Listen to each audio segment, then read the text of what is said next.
Alright, first one is dermaplaning. I absolutely love to do this. Maybe once a month. It's just shaving for your face. It picks up all the little peach fuzz so that when you apply your makeup, there's no hair catching the light, and it also does exfoliate you. As you can see, there's so much coming off. It's extremely satisfying and it makes a very big difference in the application of your makeup. I love this tip. This is setting spray in your makeup sponge. Wet your sponge as normal, but then before you go to apply your foundation or concealer, spritz it with a little bit of your setting spray. That way, I really feel like you're pressing the foundation in with the setting spray rather than just sealing it on top. I do this every time I want longer lasting makeup and sweat-proof makeup. It's just a theory, but I personally swear it works. This one should be pretty obvious, but I always carve out my eyebrows with a bit of concealer just to keep it looking nice and neat. As you can see, it's such a quick result and makes a very big difference. Okay guys, this one is a little bit crazy, but if you are in an urgent position and you need shadow guards because you're doing a super crazy black smoky eye or something that's going to cause a lot of fallout, then you can use sanitary liners. I was alerted on my last video that was really wasteful and bad for the environment to just use these, without thinking twice. So I try to use it only when absolutely necessary, and once I've used them, I just kind of stick them to the inside of the drawer so I can use them again later for makeup purposes, of course. But it does really help create that nice sharp line, as you can see. Ooh, what's next? Oh, it's the damp powder sponge. So I don't like powdering my face. I don't like the thick cakey feeling. I find that can be eliminated by using my damp sponge in the powder. So it just makes it melt a lot easier in with the skin and gives me the same kind of finish as a liquid foundation, but it's powder. A nice way to make your inner corner pop without using a really intense shimmery highlighter is to use a white eyeliner in there. I really love this effect. It's great for no makeup days, but also it can be used to intensify the look of your inner highlight. So you can use it as a base for the highlight or on its own. And of course, brightening the inner corner of the eye helps you look more awake and fresh.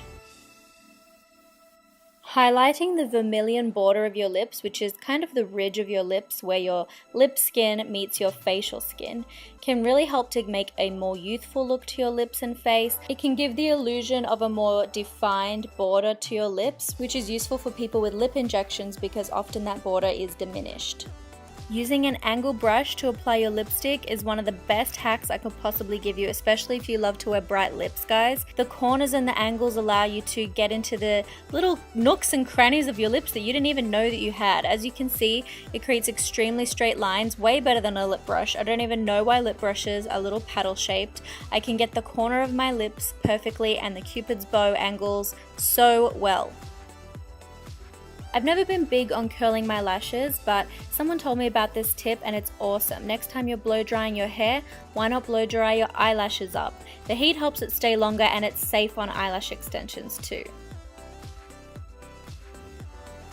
One of my least favorite lash looks is when you finish your eyelashes, you've gone top and bottom and you get that really tubey thick look all the way up.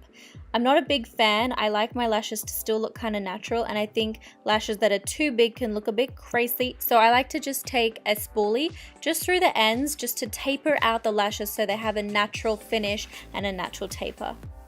If you are unfortunate enough to get makeup on your nose or somewhere else after you've done your makeup, just give it a few minutes, maybe 2 or 3 minutes, and then it should scratch off nice and easily with a spoolie.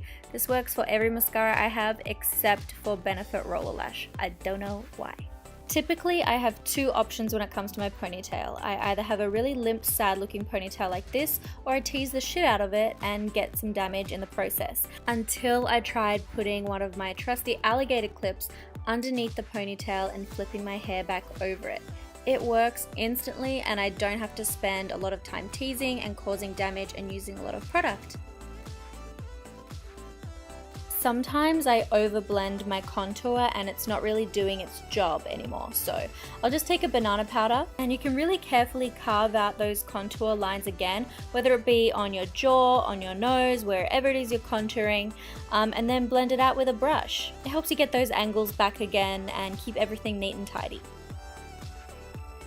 When I heard celebrities like Giselle Bundchen use the faux freckle trick, I started to use it a lot more often. It can really help make it look like you're wearing less makeup. It can create a more youthful effect since freckles are something that fade with age. Plus, because freckles are a bare skin trait, adding them over the top of your foundation can make it look as though you're either not wearing foundation or, in my case, maybe wearing a little bit less foundation. I mean, I got a lot on here, let's be honest. But it's really easy and fun to do, and just a fun different look if it's something that you want to add. I just realized this title might scare the crap out of you, but I'm talking about fake lashes, guys. Many of us have to trim our fake lashes. So it can be really annoying because the nail scissors or the mini scissors or even these really expensive eyelash trimming scissors just do not work on the delicate eyelashes. As you can see, the lash is like trying to get away from the scissors, and it's really hard to get a nice clean snap off. And quite often I even end up trimming, a nice lash hair that I don't want to trim off. It'll just come off in a chunk. So something that I found that works incredibly well, as you can see here, are cuticle trimmers. These are the best when it comes to trimming your lashes. If you wear lashes often, it's definitely a good idea, and nail clippers also work. I don't really know what else to call this, so I'm going to call it lip strobing. It's just where I strategically apply a lighter colored lip gloss over certain areas of my lips, like the cupid's bow and then the lower part of my lips. I pat it in just so I maintain some of the original texture to the lip product, but it really helps to create a definition to the vermilion border like what I was describing before, and also create a more plump look without it being super